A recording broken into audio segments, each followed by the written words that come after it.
that's it's slowly growing, which is very heartening to me, really. So just let us drop into the body. As when everybody is introducing themselves, I have a feeling like I'm coming a little bit outside of myself, making sure, that everybody is called up to speak. And now I can settle back, take a deep breath, and enjoying the space, the little community we have here. And there's so many people, from my life kind of converging, like Shirley MacDonald, whom I know from when I was a novice nun over 30 years ago in England. And Liz Carey, who came to Aloka Vihara and stayed as a guest several times before we left that place. And people who I recently just met at Cloud Mountain for the retreat. So a whole spectrum of all the new friends.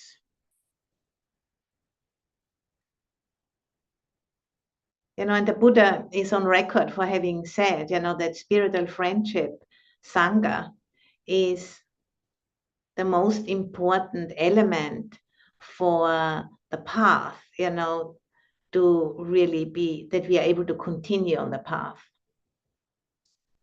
Without spiritual friendship, we wouldn't have the strength to keep going. And, he's on record for having said that to his cousin and close friend and attendant Ananda, who has been also very, very supportive of the bhikkhunis, of the early Buddhist nuns. So he's a very important figure in the Buddhist history, especially for female monastics. And that principle of Sangha, points out to us how important it is to surround ourselves with people in our lives who are expressing, the same or at least similar values as ourselves in the way they live their lives. And I think, our weekly gathering here is an example for that. Like a consciously created, quote unquote, we space, a consciously created container where we can, align our energies and then attune together and see, how we can heal, how we can become more open to what's happening at this time globally and also in our individual lives, and not turn away from it. Knowing very deeply that this is also, where the healing lies. And not necessarily, attending to every little detail, but generally, developing the capacity to, to be part of something bigger than ourselves.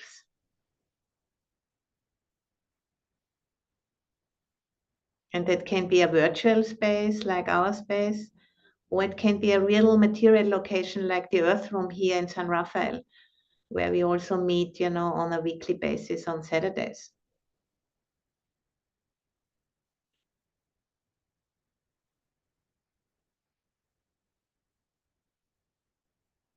Because, being together in this way, virtual or in real life, is a way of co-regulating.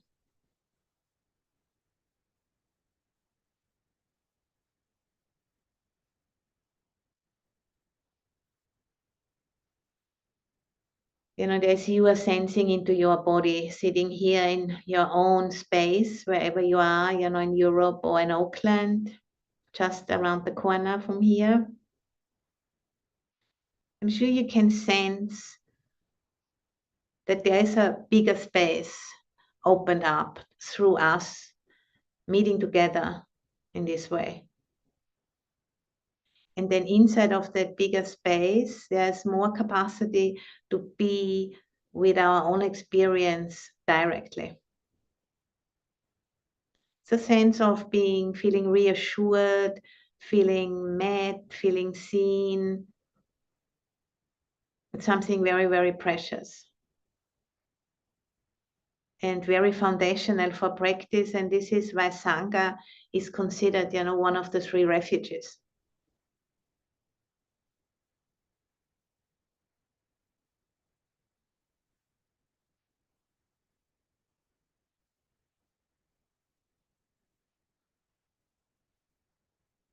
So, supporting each other to explore new possibilities of healing ourselves and also healing the wider culture in which we are embedded in. And creating those pockets of sanity, those little pockets of sanity, which know of each other. And, together we are weaving a network of healing spaces so that we can attune to emergence, can attune to that which wants to come through the cracks of the old systems starting to disintegrate. And then there's this network of pockets of sanity which are attuning into that emergence together. And that doesn't mean, that we need to strain or work hard on that, but it's about being here, being open, and paying attention to that which is still very, very, gentle, a very quiet, new energy, which is coming through the cracks.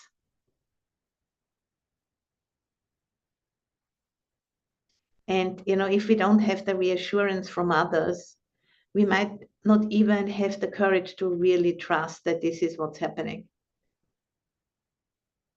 But then when we are sitting together like this, it gets amplified. And then there is more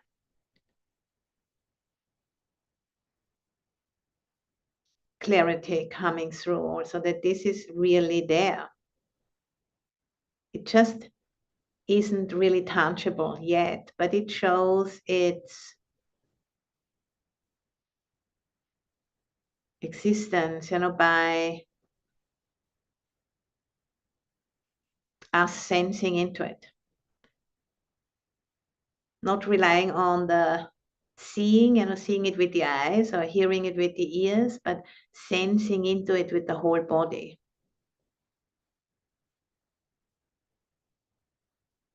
This is like an invitation,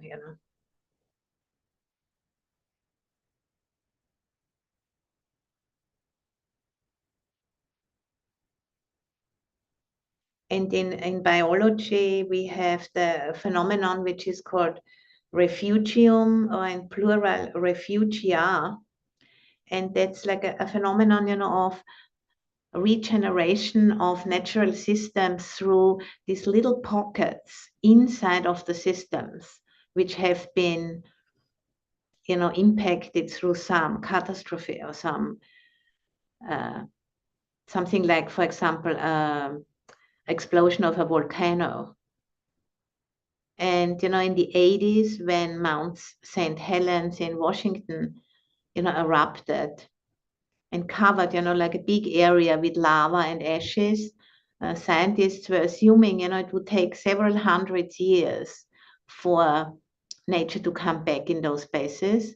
But what really happened is it took about 20 years, and then these pockets inside of the lava fields started to sprout forth. These were like little areas where there was maybe a boulder or a bush, and then the ashes and the lava, was very thin there or not existent in these very little pockets. And then out of those pockets, new vegetation emerged. And originally, the scientists were thinking it would come from outside. Birds would drop seeds, wind would, blow seeds into the field, but it was different. It came from inside. And, you know, we can be such a pocket of sanity. We can be such a refugium. And it's interesting, it's the same word as the refugees, it's a Latin word for the same word. So this is very powerful, you know, the refuge of Sangha, which enables us to practice the refuge of Dharma, which means nature, and the refuge of Buddha, which is the capacity for awareness, the capacity to reflect on the fact, you know, that we can open ourselves and not, you know, believe into old patterns of thinking. We can open ourselves and see, you know, what wants to emerge into that openness, into that refugium, which we are holding together by meeting in this way, you know, every week. And some people come more often and some come once in a while, and that's okay.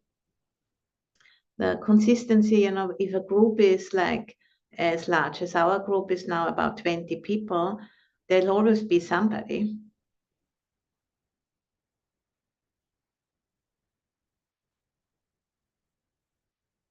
So we, you know, things can recover with very little resource sometimes. You know, just meeting in this way once a week and opening our minds in this way, we are supporting this emergence, as many, many other groups are doing the same thing.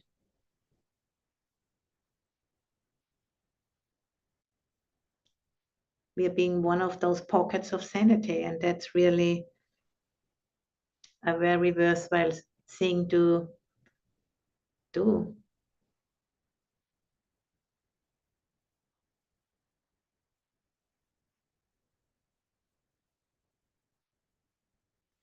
And checking in, you know, with your own body and your breath.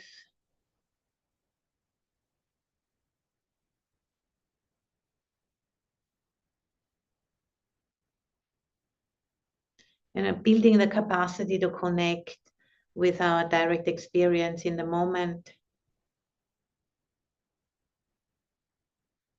And, you know, tuning in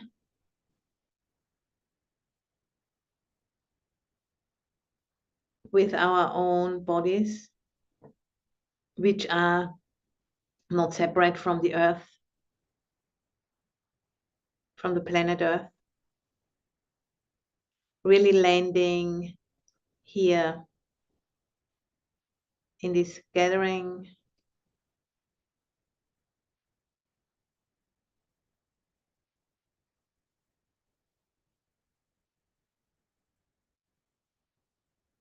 You know, and sensing the enrichment which comes from attunement.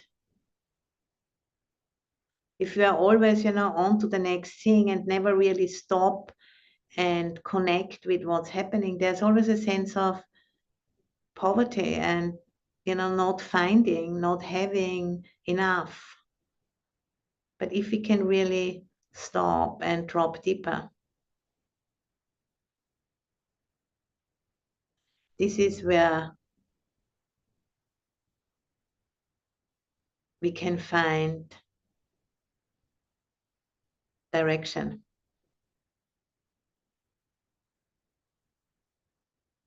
You know, as by a Komulafe, a very beloved teacher, he says, times are urgent, let us slow down.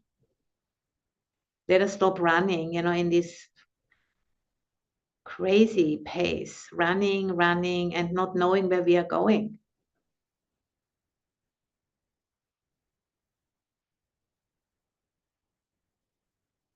Just, you know, living out of habit, the wheel of samsara. And what we learn here together is to stop that running and dropping deeper into our bodies as expressions of the planet,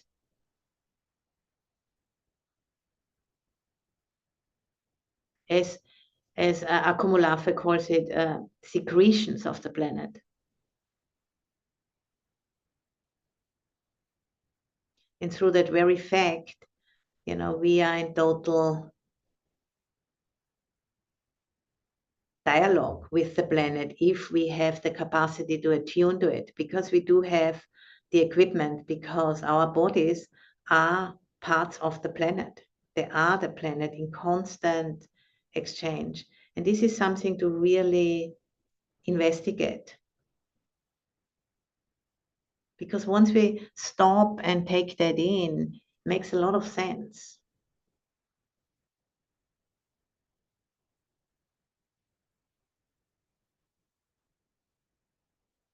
The kind of a direct communication line, which doesn't go, through the dualistic thinking mind. It's a different way of dialoguing. It's dialoguing with the intuition, with the heart, with the whole being.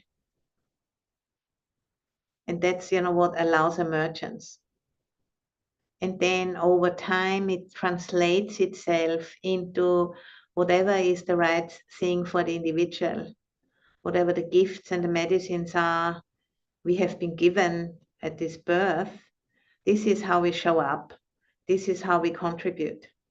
We don't have to invent something new, but just by really attuning into that emergence, we call it forth into a more clear expression through the way we can show up.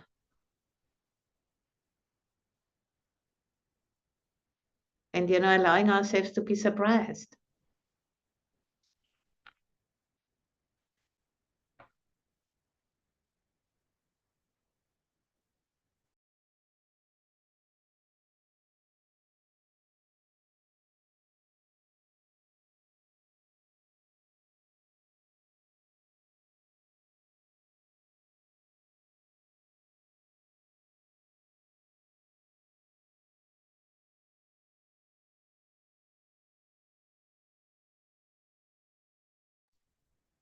And, this is where we really need the support of the community of the Sangha. So we can have the courage, to allowing ourselves to be surprised. Since I have been studying the Aloka Earth Room, I've been surprised many times. And, the biggest surprise is that Heather is now here with me for a year, studying a lay renunciant training with a ceremony on this upcoming weekend. That was not at all planned, but it fits so well into everything what's happening here. But we both didn't know that this is what we're going to do. So that was a very good example for me to really trust into that emergence. And holding the principles, holding the refuges, holding the precepts, and then seeing, what emerges into that holding space.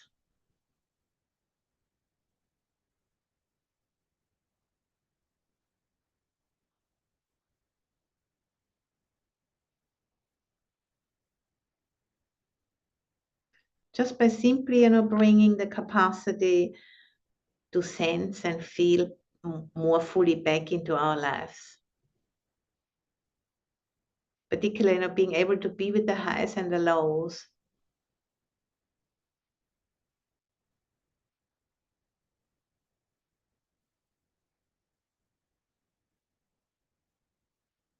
And, really knowing that the suppression of that is really that which makes exploitation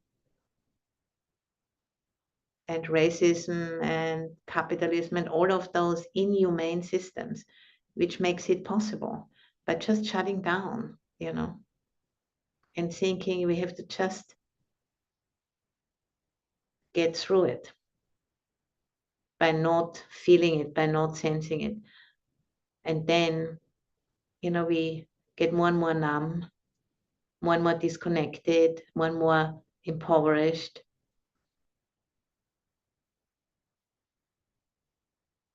more and more shut down.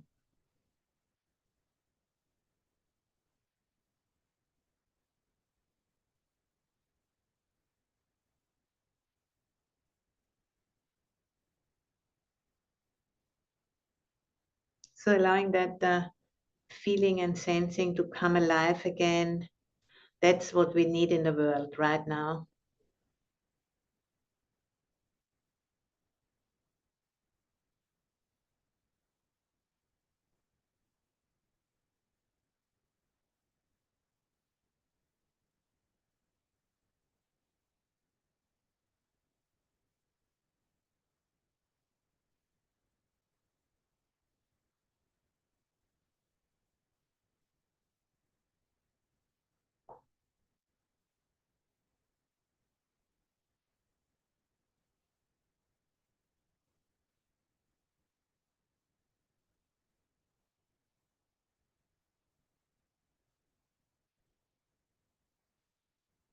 So this, true willingness to stand on this threshold of a new narrative, becoming palpable. And then, using the Buddha's teaching, the core teaching, which is timeless, the Dhamma is timeless, but the cultural representation changes with the narrative, with the cultural narrative. How I've received the Dhamma when I started in Asia, like over 30 years ago, it was a very, very deeply patriarchal affair. And that's one of the things which need to really change as the narrative changes.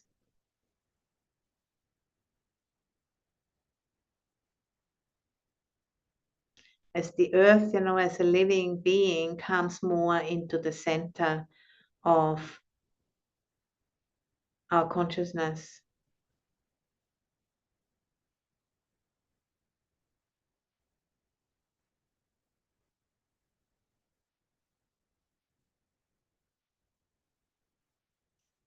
So, sensing, if you're coming here, I think you are in tune with this.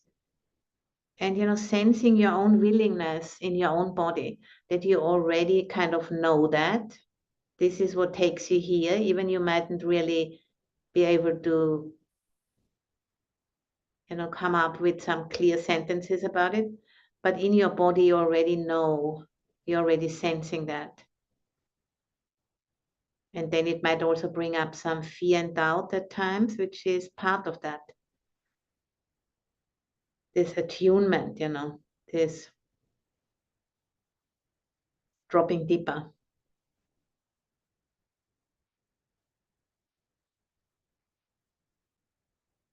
And that's why we need to do it together. When the fear and the doubt come up, maybe not everybody at the same time is in fear and doubt, so we can just hold on, a little bit to someone else and hitch a ride. That's, what Sangha is all about.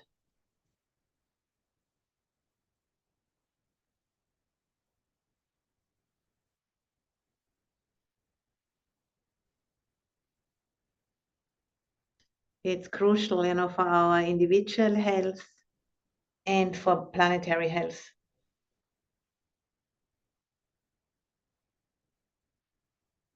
And I think, that's why Thich Nhat Hanh has said the next Buddha is going to be the Sangha. There won't be like big leaders anymore. There'll be lots of pockets of sanity.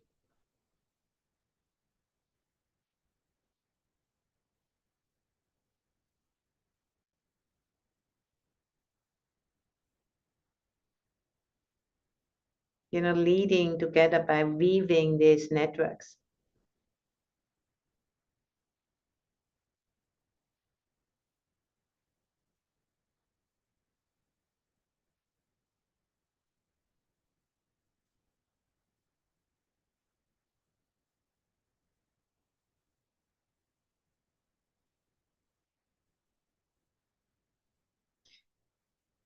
And as you look into your own life and your own Sangha, your own community, notice where this is already present.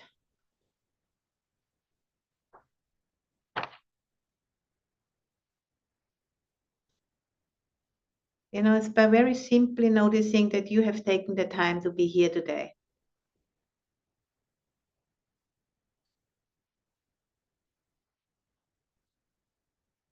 You have taken the time to be here today for some reason.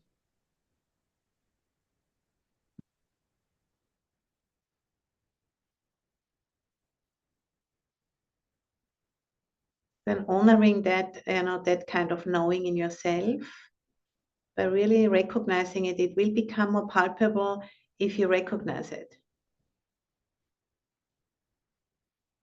It's just like, when you, let's say you have a new little puppy and then you start calling it a certain name, it needs a bit of time for the puppy to respond, And that's what we need to do with that, that knowing we have already in the body, because this emergence is showing up. And we can sense it. In particular, when we are as a group, it's easier. It's like an amplifier.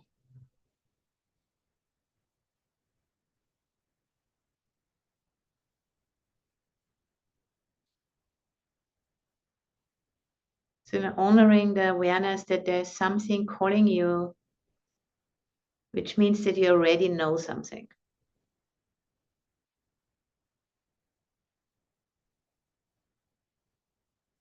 And at this point, in this the history of this group, that's what we are doing, to nourish that, to receive it, to recognize it,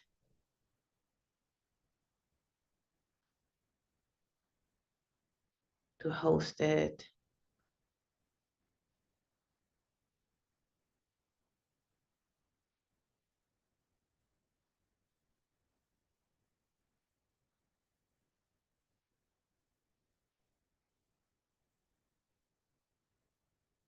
The new narrative which wants to emerge and be lived.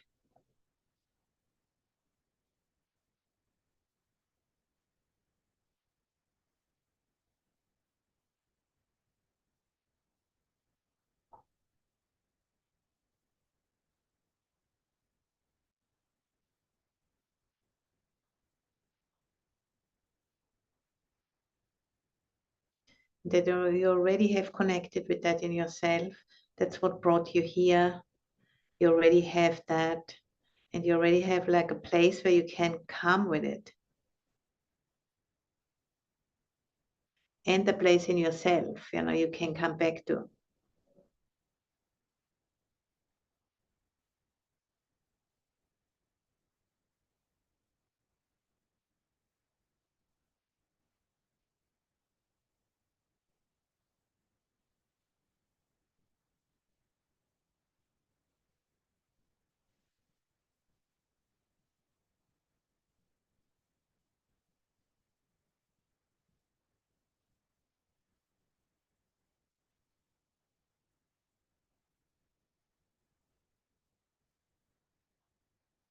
And that this calling, is a spiritual resource for your own healing and for planetary healing. As it shows up in this pocket.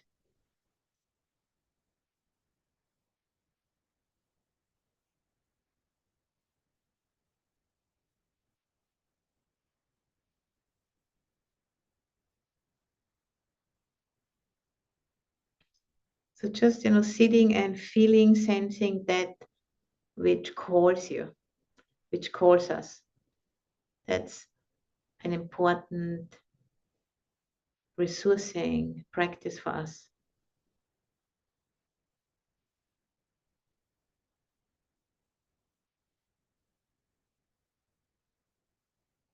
With the in-breath, we are breathing that up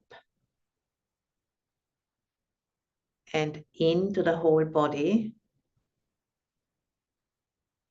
And with the out-breath, we can just let go of any tension, any doubts, any fears.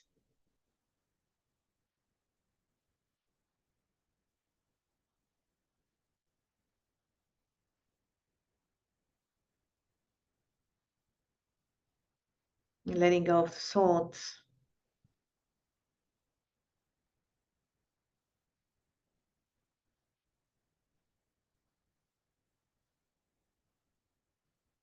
It's like our whole being becomes an expression of an invitation.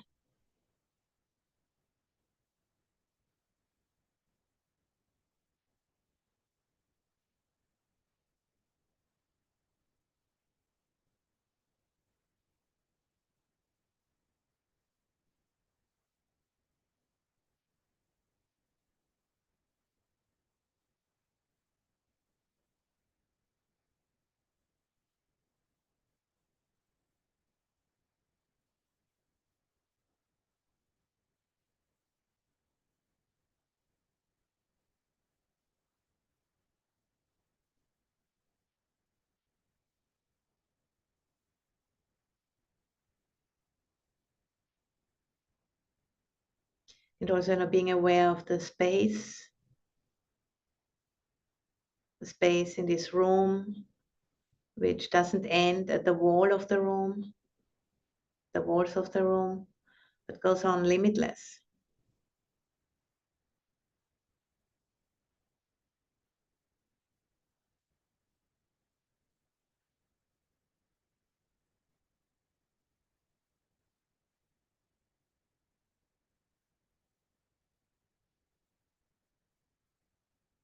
And listening into the space as well.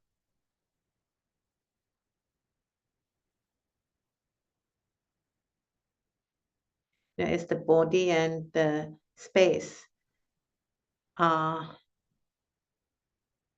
kind of losing, any kind of contours or there's no boundaries.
And then, also letting go of the spaciousness and just becoming aware of that which knows about the space.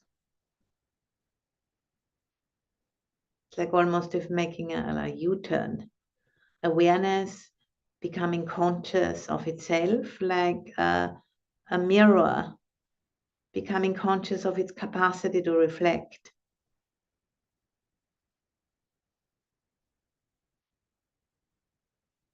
Without being changed by that which is reflected. It's arising and ceasing.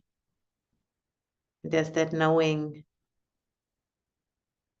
this effortless knowing, which we call, the refuge in Buddha.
So that wide open,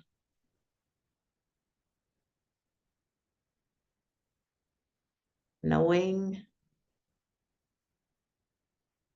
which doesn't judge, which doesn't pick and choose, it just knows.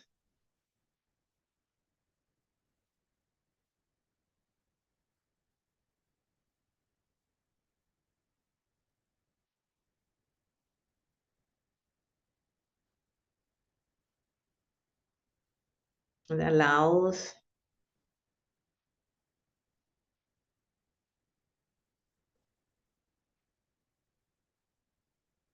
this movement, this flow of life to happen.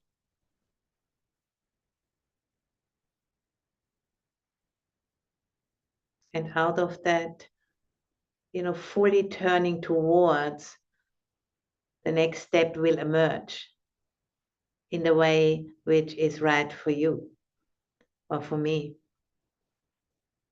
Our gifts, our medicines, what we bring in this lifetime, how that can be expressed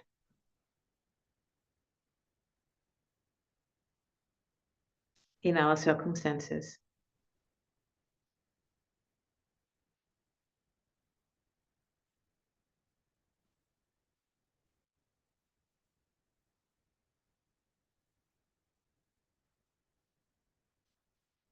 And that's the mystery about this practice, or about all spiritual practice.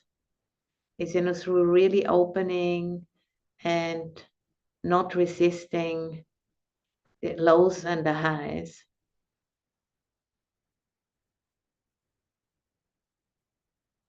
The response emerges.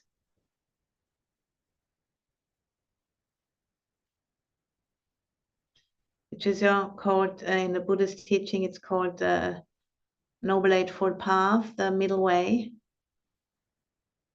between extremes.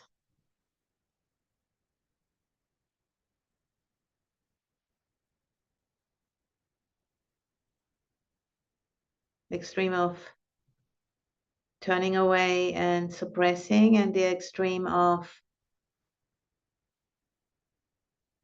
holding on and going under.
Just, inviting also all of our ancestors, the Buddhist ancestors from whom we received this teaching, coming down to us from Iron Age India over 2,500 plus years.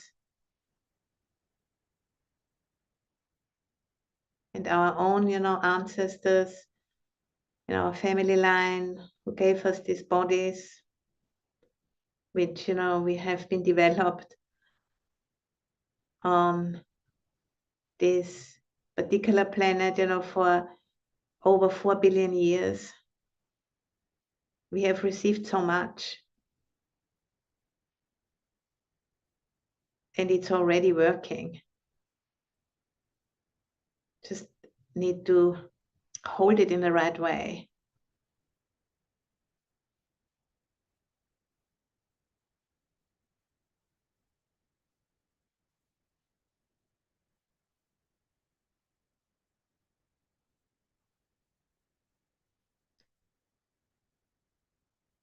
This powerful equipment we've got. We are that equipment. We are those bodies. They can be compared to biocomputers, very complex.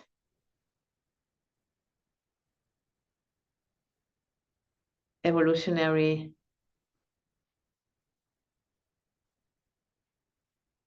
energy expressions.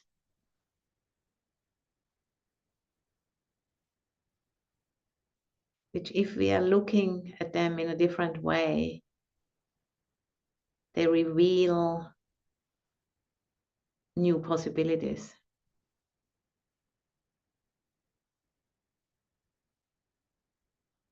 And that's why we meet.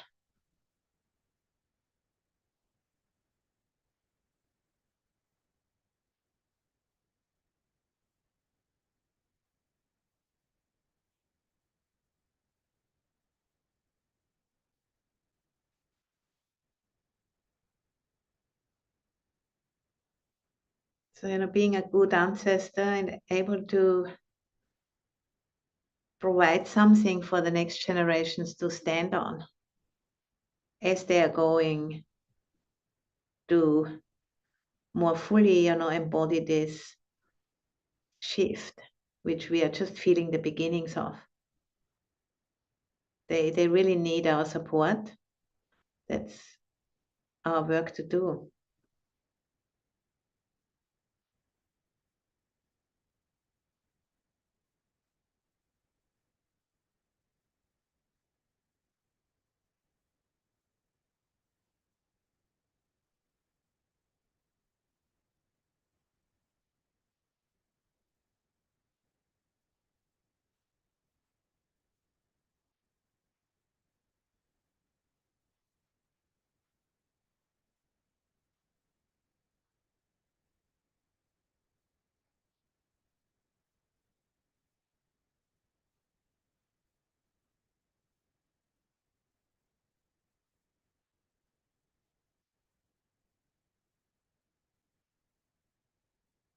And then, in a moment or so, I'm going to ring the bell. So coming back into the body more fully and sensing the weight on the cushion on the chair.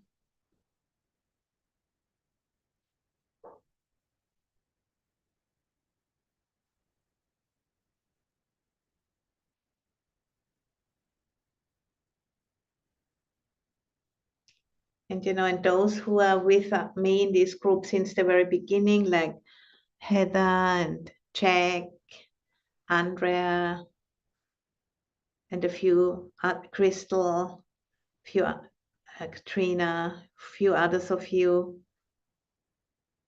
do maybe you can sense, how that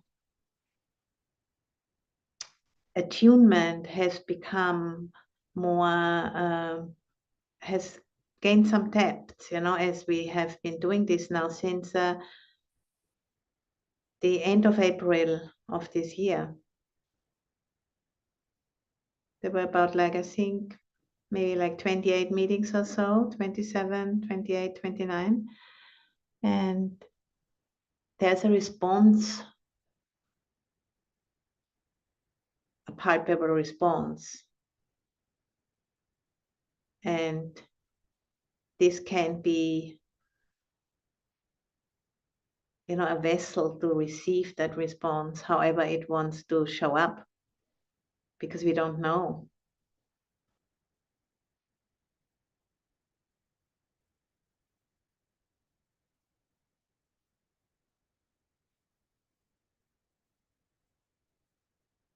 And I want to dedicate, the good energy of our work today for the COP28, which is going to start tomorrow in Dubai